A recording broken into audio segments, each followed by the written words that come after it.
Muy buenos días a todos nuestros asistentes. Soy Lina Garzón y los saludo desde la Vicepresidencia de Promoción y Prevención de Positiva Compañía de Seguros S.A., la aseguradora de todos los colombianos. Los seguimos acompañando mediante el Plan Nacional de Educación Positiva Educa 2020. Es momento de seguir fortaleciendo nuestros conocimientos y todas las competencias del autocuidado y cuidado por los demás. Iniciamos nuestro taller denominado Procedimiento Operativo Normalizado COVID-19 para empleadores y contratistas. Nos acompaña el experto Argemiro Michael Joseph Sanabria, ingeniero químico especialista en gerencia en seguridad y salud en el trabajo, con estudios de maestría en toxicología. Ingeniero, bienvenido. Lina, muy buenos días.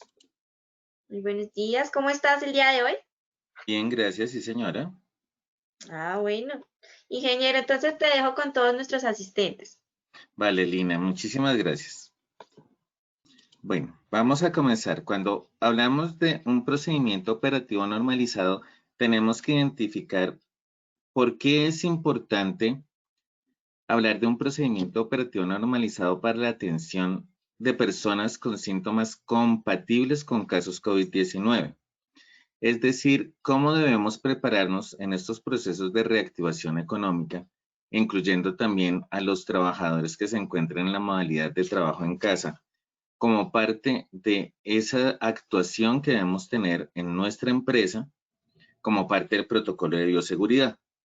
Entonces, los contenidos que vamos a tratar en esta sesión es el marco legal, cómo debemos o cuáles son los aspectos que debemos actualizar en el plan de emergencias por la situación que tenemos por COVID-19, que es un procedimiento operativo normalizado. Vamos a hablar un momento, un poco de los responsables, los recursos, el paso a paso en el antes, el durante, el después y vamos a hablar también del comité de ayuda mutua.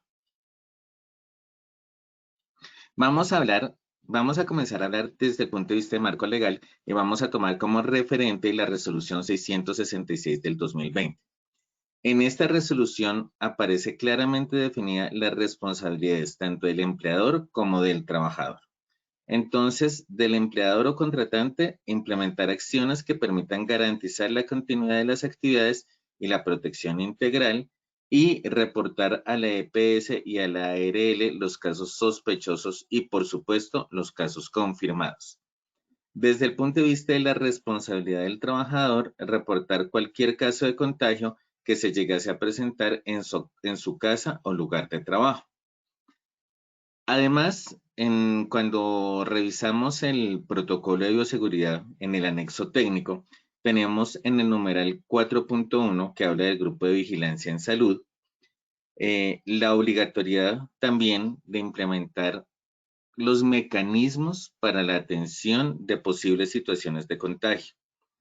Si bien es cierto que tenemos unos protocolos muy claros de antes de salir de casa qué debemos hacer, es decir, tener muy presente cuáles son los síntomas. Entonces, quiero ir un poco, quiero adelantarme un poco y ahorita me devuelvo a la diapositiva anterior. Debemos tener muy claro los síntomas del COVID y tener claro cuáles son los mecanismos de reportes que tenemos para estos síntomas. Entonces, tenemos que el síntoma usualmente, pero no es el 100% de los casos, pero el síntoma que más se presenta es la fiebre. Entonces, debemos tener siempre antes de salir de casa, cuando vamos a desplazarnos a nuestros lugares de trabajo o vamos a salir a alguna situación que nos amerite, debemos tomarnos la temperatura. En este momento es fundamental que todos tengamos en casa un termómetro para medir la temperatura. Igual ya sabemos que como protocolo para el ingreso a diferentes lugares, pues está la medición de temperatura por medio de termómetros infrarrojos. Sin embargo, está totalmente claro y definido que si tengo fiebre o presento alguno de estos síntomas, dos o más de estos síntomas, como lo establece la Corona App, también es el momento para recordarles que debemos tener instalada la Corona App en nuestros celulares para reportar un posible caso. Nuevamente, no hablamos de un caso, hablamos de posibles casos o síntomas compatibles con casos COVID-19. ¿Por qué? Porque hasta que la prueba no nos establezca que efectivamente es un caso COVID, no podemos hablar de un caso confirmado. Estamos hablando de posibles casos. Entre estos posibles casos tenemos tos, tenemos fiebre, tenemos cansancio. Estos tres son los síntomas principales de posibles casos COVID-19. Tenemos otros síntomas como es la congestión nasal, la secreción, dolor de garganta, dolor de cabeza, diarrea, fatiga, dificultad para respirar. La fuente de esta información está dada por la Organización Mundial de la Salud. En este caso, esta diapositiva, la fuente de esta diapositiva es la BBC. Entonces, también debemos tener en cuenta la fuente que nos está indicando qué es lo que debemos hacer y cómo debemos hacerlo. Entonces, en este orden de ideas, la responsabilidad del trabajador es reportar cualquier caso de contagio que se llegase a presentar en su casa o lugar de trabajo. ¿Por qué en su casa? Porque cuando hablamos de un contacto en casa por una de las personas con la que vivimos, estamos hablando de una posible exposición por contacto estrecho. ¿Qué es una posible exposición por contacto estrecho? Como se ha establecido en los diferentes seminarios o en los diferentes información que nos ha llegado. Contacto estrecho es aquel de un caso con diagnóstico positivo por un tiempo mayor de 15 minutos a una distancia menor de 1 metro. Por eso es que es tan importante en el momento en que se llegue a presentar, ya sea en casa o en familiares, un contagio confirmado, diagnosticado, reportarlo al lugar de trabajo y tomar las medidas pertinentes. Cuando nos vamos a la actualización del plan de emergencias, que es uno de los requisitos que tenemos para que la ARL nos dé la constancia que necesitamos para registrar nuestro protocolo de bioseguridad ante la alcaldía mayor distrital, ante la alcaldía mayor del distrito, debemos tener en cuenta que esta situación debemos identificarla en partir por la identificación de amenazas. Debemos modificar desde la identificación de amenazas. Pero entonces, ¿cómo clasificamos la situación o una posible emergencia? Porque esto se da lugar a una emergencia, recordemos. ¿Cómo identificamos el COVID-19? Es una amenaza natural, pero también tiene una actividad antrópica determinada para su contagio. Entonces, si bien es de origen natural, pues tiene unos mecanismos de transmisión por la actividad antrópica, por lo tanto, se clasifica o está clasificada dentro de lo que son plagas, y las plagas están identificadas como un tipo de amenaza mixta. Este tipo de amenazas usualmente no las solemos encontrar o no se suelen encontrar en la identificación de amenazas de nuestros planes de emergencias. Si revisamos la guía para la elaboración de planes de emergencia del CIRE o del IDIGER, realmente solamente nos enfocamos o se enfocan en lo que son las amenazas naturales. Estamos hablando de amenazas naturales por los 4 elementos: tierra, sismos, deslizamientos, agua, inundaciones, tormentas, fuego, lo que son incendios naturales, suelo y aire, que también son ventiscas y demás. Y los de tipo antrópico, que son de tipo tecnológico, incendios, derrames, explosiones, accidente vial, una situación de orden público. Pero entonces, pues en este momento es importante que recordemos que las plagas también es una amenaza y está también como tipo mixta. Vulnerabilidad. Cuando evaluamos la vulnerabilidad de la empresa, pues desde el punto de vista de las diferentes metodologías, tenemos que tener en cuenta 3 aspectos. Los recursos, estamos hablando de los recursos desde el punto de vista del proceso, la infraestructura y los recursos humanos. Entonces, en recursos humanos viene el componente de capacitación. y dentro de capacitación es importante que tengamos en cuenta que la información debe ser precisa y directa para todos los trabajadores. Por eso es muy importante y sobre todo para las brigadas en este momento adquiere una gran importancia el reforzar los procedimientos de identificación de posibles de síntomas compatibles, como le decía, para detectar un posible caso.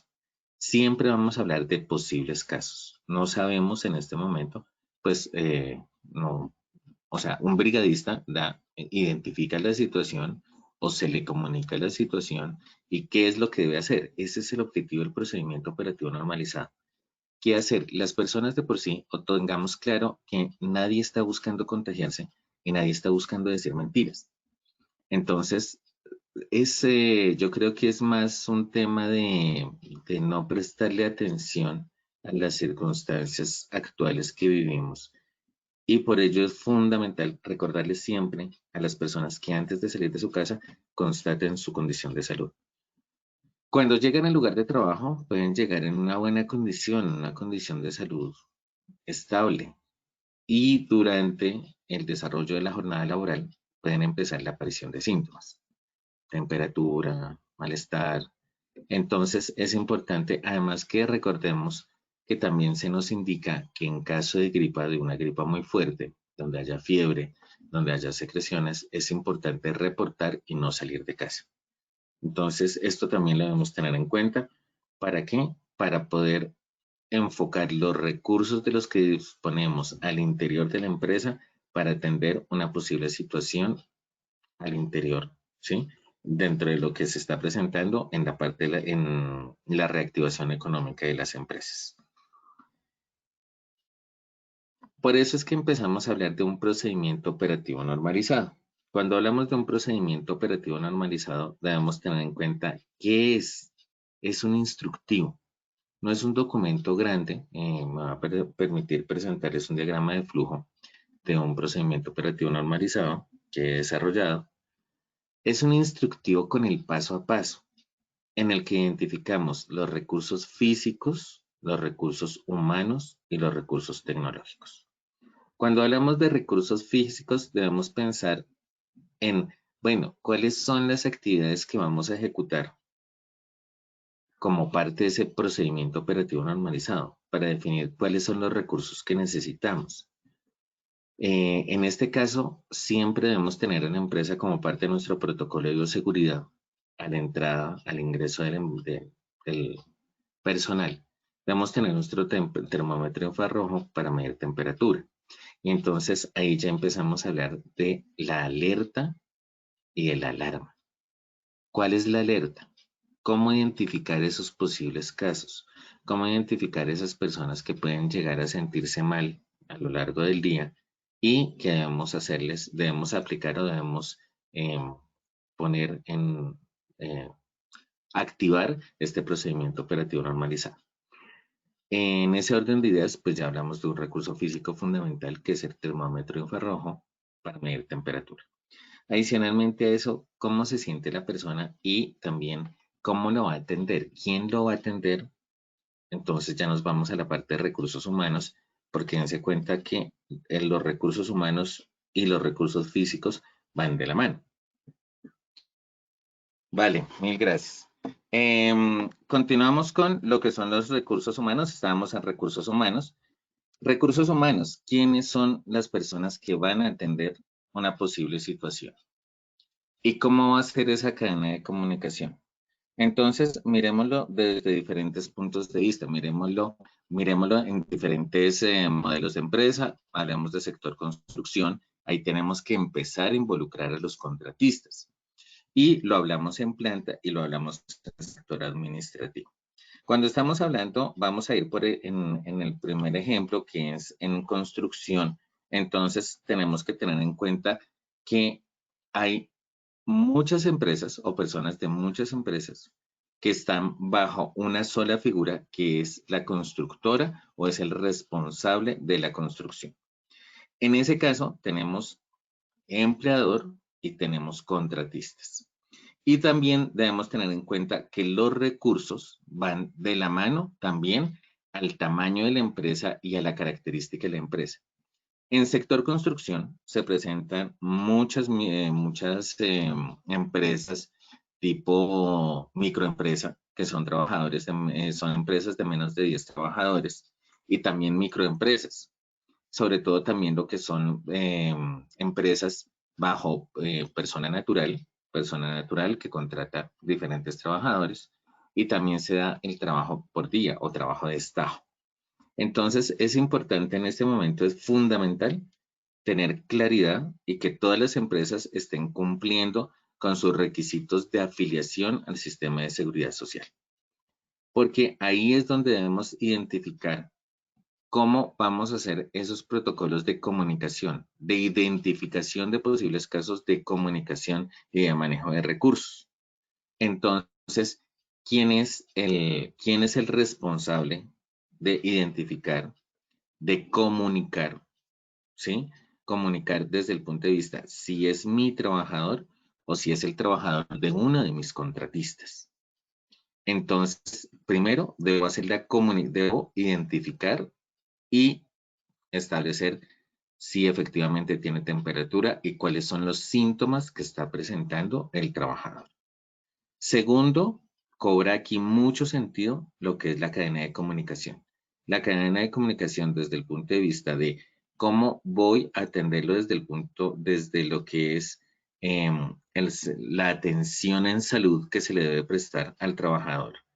Y de acuerdo a la figura, si es trabajador o si es contratista, entonces, ¿a quién le debo comunicar? Debo comunicarle a su familia, debo comunicarle, en el caso del trabajador directo, debo comunicarle a su familia que el trabajador está presentando síntomas para también saber qué debo hacer. Y también le debo comunicar, en el caso del contratista, entonces debo activar la cadena de comunicación hacia el contratista. ¿Quién es el responsable de ese contratista de comunicar a la familia y a las personas cercanas al trabajador la situación del trabajador? Dense cuenta que aquí las cadenas de comunicación son fundamentales. En ese caso del brigadista, bueno, el brigadista, ¿qué debe tener para atender a la persona que está presentando síntomas o que está presentando síntomas? Primero, en ningún caso más cuando llega a presentar síntomas, la persona se debe retirar el tapabocas y debe tener cubierta la nariz. ¿Por qué? Porque sabemos que el mecanismo de contagio está a través del flujo de la saliva. Entonces, fundamental no quitarle a la persona el tapabocas porque realmente es el medio de protección tanto de la persona como de nosotros. Si es posible darle a la persona, en el caso en que no tenga una careta facial, pues se le debe dar a la persona la careta facial. Entonces ya hablamos de recursos, de un recurso físico, de darle a la persona esa careta facial. Pero entonces pensamos, bueno, ¿y la careta facial es desechable? No, la careta facial no es desechable. Se puede pasar por un proceso de desinfección con alcohol, principalmente con alcohol, dado el material de la careta, que es su material acrílico. Se debe desinfectar esa careta después del uso de esta persona que está reportando síntomas. Además, vuelvo a repetirles, el que reporte síntomas no significa que sea un caso confirmado. Significa que hay una persona que tiene unos síntomas que son compatibles con los casos de COVID-19, debemos tratarlo como si lo fuera, pero esto no significa que realmente sea un positivo hasta que no nos den una prueba diagnóstica que nos determinen que efectivamente sí es positivo. Entonces ya tenemos más recursos físicos. El termómetro, los elementos de protección que le voy a dar a la persona que está reportando los síntomas y los recursos que necesite el brigadista o la persona que está atendiendo a la persona que está reportando los síntomas. ¿Cómo la voy a proteger? ¿Le voy a dar un traje Tyvek? ¿Le voy a dar una protección respiratoria especial? Claro que sí. ¿Le voy a dar una careta facial? Pero por supuesto, claro que sí. La voy a proteger en su totalidad. ¿Por qué? Porque nuevamente esa persona que está atendiendo a la persona que tiene los síntomas, está con una exposición posiblemente directa, posiblemente, recuerden que siempre estoy utilizando la palabra posible, posiblemente directa a un posible contagio, y lo que deseo o lo que debo hacer es evitar ese contacto estrecho de la persona que está atendiendo a la persona con los síntomas. Debo llevarle a un lugar aislado. ¿Qué quiere decir un lugar aislado? Un lugar donde no tenga contagio, donde no tenga contacto, principalmente la palabra aquí es contacto, donde no tenga contacto con los demás trabajadores. Entonces estoy hablando también de otro recurso físico. Ese recurso físico es una carpa o es un lugar, un lugar señalizado, de tener un lugar aislado, demarcado, señalizado. Se están utilizando en este momento carpas en lo que son la parte de sector obras, también en centros comerciales. Es decir, ¿qué lugar de la empresa voy a designar para darle esa zona de aislamiento en caso de presentarse un caso con síntomas compatibles a COVID-19? Ya estamos hablando de recursos físicos.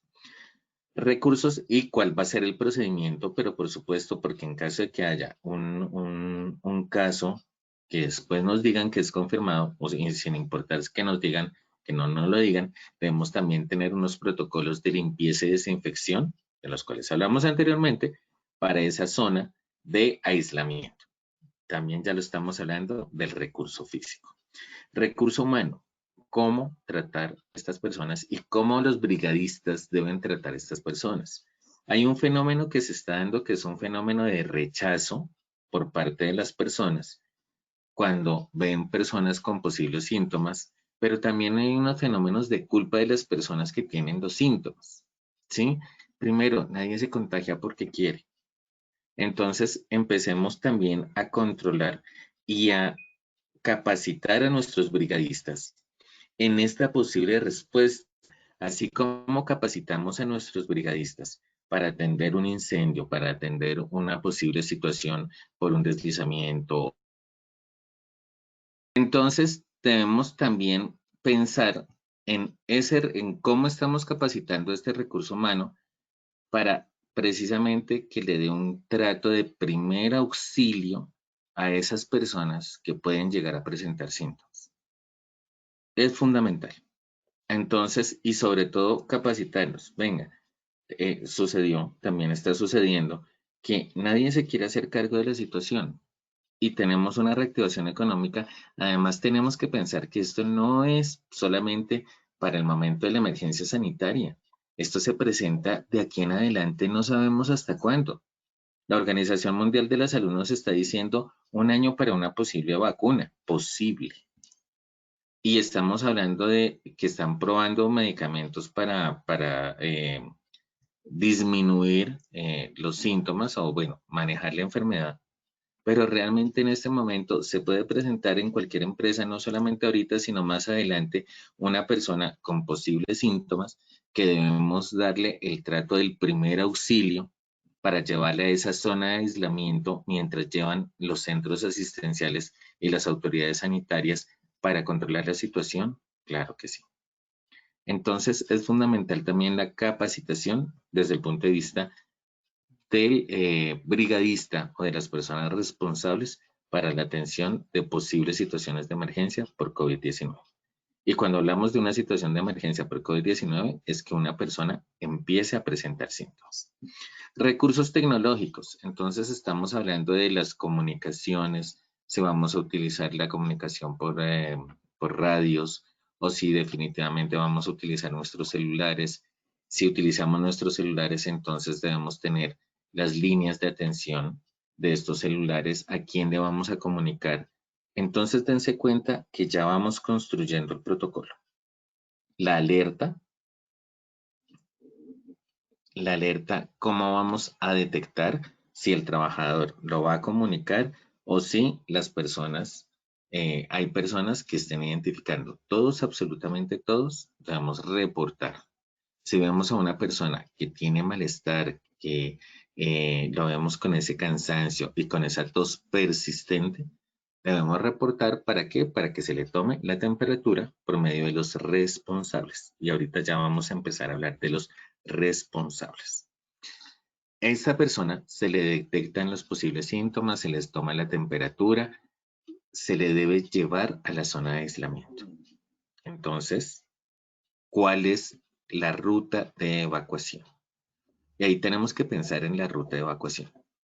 Vamos a sacarla por la misma, por dónde lo vamos a llevar. Entonces tenemos que tener claro dónde se va a situar esa zona de aislamiento. ¿Para qué? Para hacer el aislamiento inmediato de la persona cuando está reportando los síntomas. En el aislamiento, en esa zona de aislamiento, ya también vamos a activar la cadena de comunicación, empleador directo, comunicamos directamente a los servicios de salud y entonces este es otro punto, otro aspecto que debemos tener en cuenta. ¿Cuáles son los recursos a los que tenemos de disponibilidad para hacer el traslado de la persona desde la zona de aislamiento de la empresa, ya sea a su casa o ya sea al centro de atención en salud? En este momento hay muchas personas, o la mayoría de las personas, la primera atención en salud que se da es un aislamiento obligatorio en casa. Ese aislamiento obligatorio en casa, entonces, ¿cómo lo vamos a hacer?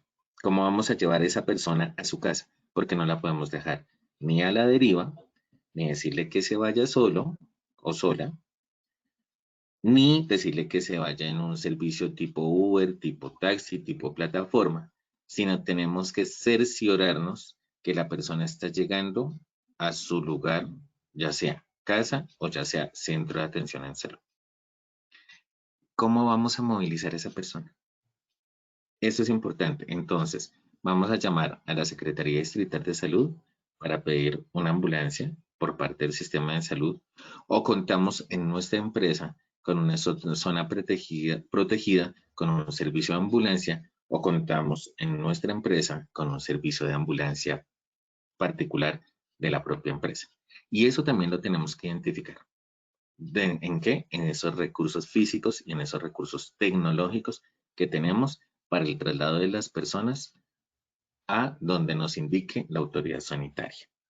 Los responsables, entonces ahí tenemos que definir claramente, de acuerdo a la estructura organizacional, no va a ser lo mismo para una microempresa que para una pequeña empresa, para una mediana empresa o para una gran empresa.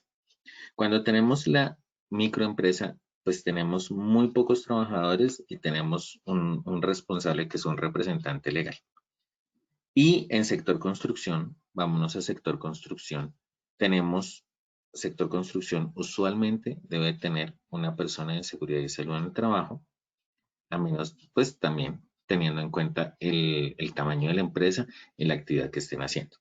Entonces, en esos responsables vamos a mirar funciones y roles dentro de esa cadena que ya les dije. ¿Quién detecta la emergencia? Los brigadistas o quién va a llevar la persona a esa zona de aislamiento, quién va a hacer el contacto con las autoridades sanitarias y con la familia. Y también en ese antes que hablábamos, en ese antes es planear la situación. Es decir, de qué vamos a disponer en caso de una posible atención. Y miremos los escenarios, porque también es muy importante mirar los escenarios. No podemos dejar de lado en las empresas donde tenemos a trabajadores con trabajo remoto o trabajo en casa, sin la cobertura de este procedimiento operativo normalizado. El alcance del procedimiento operativo normalizado para COVID-19 tiene que incluir a esos trabajadores que están por trabajo remoto o trabajo en casa, o en las empresas donde haya teletrabajo, pues con mayor razón debe tener cobertura para estos trabajadores. No importa el origen, que sea el origen común o origen laboral, no, en este momento no estamos hablando de origen. Estamos hablando de una situación que se presenta y como la norma no lo establece, en casa o en el lugar de trabajo. En casa, la persona que está haciendo trabajo en casa, trabajo remoto o teletrabajo y tiene síntomas compatibles con COVID-19, también debe hacer el reporte. Y también se le debe dar el direccionamiento y apoyar en lo posible ¿Para qué? Para que acudan las autoridades sanitarias, llámese EPS, y también informarlo a la ARL que la situación se está presentando. Entonces, en ese orden de ideas tenemos a la persona encargada del sistema de seguridad y salud en el trabajo y también tenemos encargada a la parte gerencial. En la parte gerencial, para la asignación de recursos. En la parte operativa, seguridad y salud en el trabajo, y no solamente seguridad y salud en el trabajo, también jefes de área. Entonces tenemos que mirar en los jefes de área quiénes y cómo ese jefe de área va a apoyar la situación. Y en el paso a paso, como ya les decía, en el antes, durante y después. En el antes, tenemos en el antes programar y proyectar la situación. De identificar escenarios. Escenario de trabajo en casa, ustedes pueden encontrar ahí dos diagramas de flujo. El primer diagrama de flujo que van a encontrar es el diagrama, es un diagrama para una respuesta de trabajo en casa. Entonces, si se le dice a la persona y se está comunicando con la persona y se le está divulgando que en caso de presentar 2 o más síntomas debe reportarlo, a quien lo debe reportar, al responsable de la empresa encargado del tema. ¿Para qué? Para que haga la comunicación ante la autoridad sanitaria y se le debe hacer seguimiento. Es muy importante el seguimiento, mirar cómo la persona evoluciona en la enfermedad después de que diagnostiquen el caso, porque el paso es reporta la situación por los síntomas compatibles con COVID-19, solicita la prueba. Tenemos que tener en cuenta también lo que nos están diciendo los medios de comunicación frente a la demora que se están surgiendo en la toma y en la entrega de resultados de la prueba. En ese momento, pues ya hay un aislamiento obligatorio. Y en la confirmación del caso, cómo evoluciona la enfermedad, si la persona sigue en aislamiento en casa o si la persona debe llevarse a centro de atención en salud por una complicación. Entonces, esto es un origen común. Aquí no estamos diciendo que es origen laboral, es un origen común porque como es un trabajo en casa o es trabajo remoto, pues no hay una exposición laboral. Cuando está en la empresa, ya en la definición de origen se dará bajo otros protocolos. Estamos hablando aquí en el momento de la atención. La atención es si identifica la persona con síntomas o la persona reporta los síntomas, se lleva al aislamiento, ese es el durante. Entonces el durante es, se identifica la persona, se lleva a la zona de aislamiento, se hace la comunicación y se hace la movilización de la persona de acuerdo a los lineamientos. Ese es el durante. Y cuando hablamos del después, hablamos de cerco epidemiológico. Es decir, la persona con quien estuvo en contacto en los últimos 14 días. Entonces ya estamos hablando de la persona que está en el lugar de trabajo, con qué trabajadores ha tenido contacto esa persona o tuvo contacto esa persona. ¿Para qué? Para hacer un cerco epidemiológico. Es decir, tomar unas pruebas desde el punto de vista de prevención, de mirar qué personas de esas personas con quien tuvo la definición de contacto estrecho, aquí es muy importante. ¿Con qué personas tuvo ese contacto estrecho esta persona que es diagnosticada o esta persona que tiene síntomas y que tuvo que hacerle un traslado? ¿Para qué? Para identificar de forma temprana un posible contagio por contacto estrecho de esta persona, pues teniendo en cuenta los tiempos que se están demorando los resultados de las pruebas. Y hacer seguimiento. El procedimiento operativo en el después no termina cuando la persona se retiró de la empresa o se retiró de su lugar de trabajo. Termina cuando la persona resuelve el caso. ¿Cuándo resuelve el caso? Cuando la autoridad sanitaria nos indica que la enfermedad ya pasó, ya sea por medio de una prueba diagnóstica que dé negativo o por un lineamiento que dice que la persona ya no tiene síntomas después de 14 días que le dio inicio a la enfermedad. Igual, esto, ¿quién le da de alta? Eso es el acto médico. Nosotros hacemos seguimiento hasta que tenga una definición de que la persona ya pues resolvió su situación por contagio con COVID-19.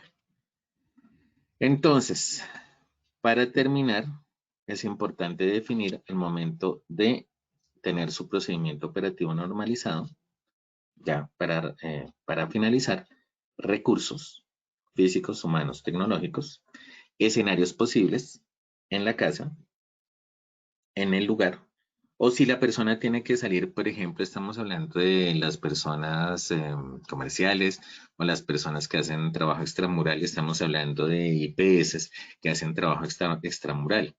Entonces, que la situación se presente en ese trabajo extramural. El trabajo extramural es decir, que tienen que salir de su empresa para hacer actividades laborales.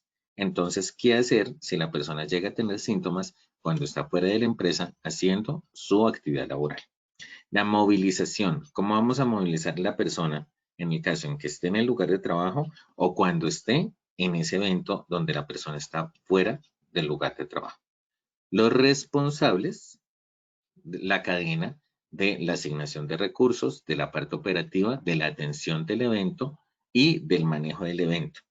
Y la comunicación, todo lo que son cadenas de comunicación, cómo me comunico con las entidades sanitarias, cómo me comunico en el caso de contratistas con los responsables de ese contratista y cómo hago esos protocolos de cerco epidemiológico y la comunicación con las autoridades sanitarias. En este momento tenemos Corona App, tenemos también el reporte que debemos hacer en Bogotá para la reactivación económica en la página de la Alcaldía Mayor de Bogotá que dispuso para reactivación económica. Hay un link donde se reportan las personas que están dando contagio positivo por COVID-19 y cumplir con los protocolos de comunicación de estas personas que están dando contagios positivos. Les recuerdo, no es reportarles desde que está teniendo los síntomas. Se reportan cuando ya hay un diagnóstico donde determina que la persona tiene un contagio de COVID-19 por una prueba diagnóstica positiva. No sé si hay algo más que decir. Lina, qué pena contigo. Me pasé un poquito del tiempo, pero por los inconvenientes que tuvimos durante el seminario. Claro que sí, ingeniero. Bueno, te invito a que me acompañes si puedes de pronto activar tu cámara o no. Sí, claro, por supuesto, sí, Invito a que señora. me acompañes. Tranquilo, igual como les dije a los asistentes, pues son cosas que pasan trabajando desde casa. Entonces, lo importante es que logramos continuar con el taller. Bueno, tenemos algunas preguntas. Si nuestros participantes tienen algunas dudas, les recuerdo que en el icono de preguntas las pueden realizar para que el ingeniero Joseph las responda. Claudia Escalante pregunta, cuando un trabajador se enferma de COVID, se le da incapacidad médica. ¿Quién la paga? ¿Se cubre desde el primer día? La incapacidad médica depende de los protocolos de definición de origen. La norma establece que para trabajadores directos, trabajadores de la salud, se define directamente como ocupacional.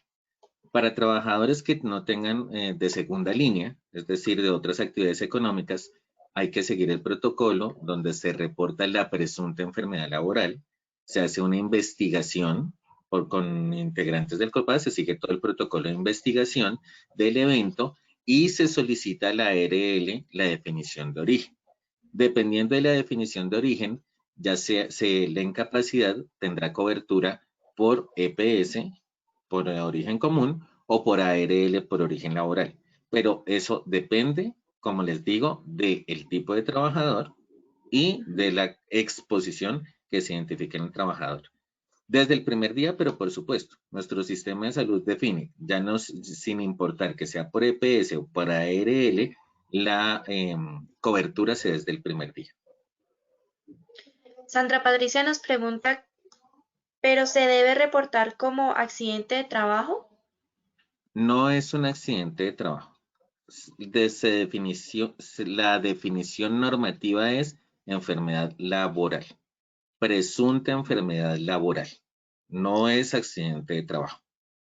¿Sí? Pero Listo, sí hay que ingeniero. reportarlo a la ARL inmediatamente para que estén notificados del caso. Entonces se notifica, tenemos una persona con un diagnóstico positivo y empieza todo el curso, como les digo. Si es trabajo en casa, no va a ser de origen laboral. Solamente es de origen laboral en el caso en que haya una exposición ocupacional después de seguir el protocolo que nos están definiendo desde lo normativo. Perfecto, bueno, y de acuerdo a eso, Sandy Yaira Vargas también pregunta que cuántos días tenemos para reportar que es positivo. Pues el reporte positivo se da inmediatamente, nos Inmediatamente. comuniquen, o sea, no podemos demorarnos, eso es de inmediato. ¿Por qué es de inmediato? Porque es que los procesos administrativos se deben dar inicio de forma oportuna. No podemos esperar a que nos digan, no sé, pasar, esto no es como el reporte del accidente de trabajo que tenemos 48 horas, no. Inmediatamente nos informan que es positivo, debemos empezar a darle la gestión correspondiente de acuerdo a las características del evento. Perfecto, ingeniero. Jerónimo Ayala pregunta, ¿es necesario efectuar un segundo examen al trabajador que dio resultado positivo para COVID antes de reingresar de nuevo al trabajo? Esto está relacionado con el acto médico. Precisamente el domingo, si no estoy mal, el fin de semana, salió una circular donde se define, el sábado, perdón, salió una circular donde se definen estos protocolos. En algunos casos se les hace una prueba para determinar que la persona ya no sea positiva, pero de acuerdo a los últimos lineamientos, teniendo en cuenta también la saturación que tenemos de pacientes y de las características actuales, eso lo define el médico. Nosotros no lo definimos. Perfecto. El médico lo define. Ah, ok, perfecto, ingeniero. Bueno, he visto varias preguntas similares. Rosa Leguizamo nos pregunta, en caso de que se esté asistiendo 2 veces de la semana al lugar del trabajo y se presentan los síntomas en la casa, ¿cómo se reporta? Se reporta de la misma forma, se reporta ya sea de acuerdo al protocolo de comunicación que tenga la empresa por correo electrónico, se debe dejar por correo electrónico. Es mucho mejor dejarlo por correo electrónico e informar a la autoridad sanitaria, la EPS. Nuestra primera comunicación debe ser a la EPS, reportamos síntomas para que empezar el proceso de la asignación de la prueba y de todo el protocolo desde la EPS. Sin embargo, como hay 2 días que se van a la empresa, pues se tiene que seguir el proceso de reportarlo. Pues no estamos hablando de personas de la salud, entonces se reporta la ARL y se siguen los lineamientos que dé la ARL para definir si es un caso de origen laboral u origen común, porque debemos establecer la exposición, ¿sí? Entonces, no porque se vaya 2 días a la empresa, se define que sea ocupacional o se define que sea origen común. Hay que hacer todo el protocolo. Entonces, Perfecto, no ingeniero. podemos tomar posiciones en ese momento. Perfecto, listo. Y una última pregunta. Giovanni Ochoa pregunta si es necesario hacer reporte tanto por Alista como por Corona. Es importante tengan en cuenta que Corona App es la aplicación de la nación, la aplicación estatal. Es un tema de salud pública. Alista es un tema de la empresa, ¿sí? Entonces, yo como persona, por ejemplo, tengo el caso, hay empresas que tienen contratistas de Positiva, pero tienen contratistas de otras ARLs. Yo lo que tengo es que garantizar que todas las personas me estén reportando su condición de salud, ya sea por Alista o por otro aplicativo. La respuesta es sí. Debo reportar por Alista porque es parte del sistema de seguridad y salud en el trabajo de la empresa, pero también debo mantener mi reporte desde el punto de vista de mi responsabilidad social como individuo y debo hacer ese reporte por Corona. Perfecto, ingeniero. Bueno, ingeniero, muchas gracias por compartir con todos nuestros asistentes este espacio, por compartir tus conocimientos, por habernos acompañado el día de hoy. Muchísimas gracias por el espacio nuevamente. Listo, y por supuesto también agradecemos a todos por su participación. Les recuerdo que la grabación de este taller y los demás talleres web la pueden visualizar en www.posipedia.co. Los certificados los pueden generar de 1 a 8 días hábiles en www.positivatravesía.co. Agradecemos a todos su participación y por supuesto su compromiso con la prevención. Los dejamos con el siguiente video. Que tengan un feliz día.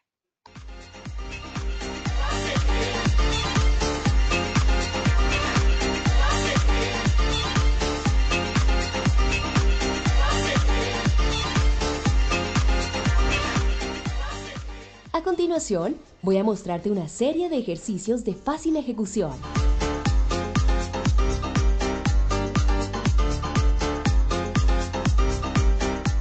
De pie, coloca una pierna hacia adelante y otra atrás.